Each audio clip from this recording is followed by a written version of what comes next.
হ্যাঁ গাইজ, আসসালামু আলাইকুম। সবাইকে শান্ত ইকরাম লাভ বার্থে স্বাগতম। আজকে ভিডিওটা একটু অন্যরকম, কারণ আজকে দুপুরবেলা আমি আর ইকরাম বসেছিলাম। ইকরামে হঠাৎ করে কি যেন একটা মনে পড়লো, আমি জানি না। তো সেখান থেকে চলে আসলো। আমি কিছুক্ষণ ওয়েটই করতেছিলাম, দেখতেছিলাম ইকরাম আসতেছে না। দেন আমি ভাবলাম যে দেখি ইকরাম কী করতেছে। দেন আসার পর ইকরামকে জিজ্ঞেস করতেছিলাম যে তুমি কি করছো। ও বলতেছিল যে শুকনো লতা পাতাগুলো পরিষ্কার করছিলাম। গার্ডেনে অনেক দিন ধরে এই শুকনো লতা পাতাগুলো পড়েছিল, পরিষ্কার করা হচ্ছিল না, যেটা ইকরাম পরিষ্কার করছে এখন। আমি জিজ্ঞেস করতেছিলাম যে কোনো হেল্প লাগবে।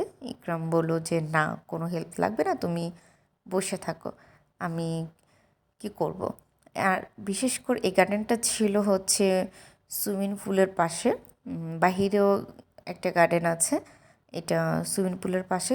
সুইমিং পুলের দুই পাশে কিছুটা জায়গা নিয়ে কিছু গাছ লাগানো আছে, ওই পাশেও কিছু গাছ লাগানো আছে। আসলে এটা কি গাছ আমার জানা নাই। এই গাছটার নাম কি বা এই গাছগুলোর নাম কি আমি জানি না। দেন ইকরামকে জিজ্ঞেস করেছিলাম যে আসলে ওগুলো কী গাছ। ইকরাম সেটা বলতে পারলো না যে আসলে এটা কী গাছ। ঠিক আছে, ওকে, বাই বাই।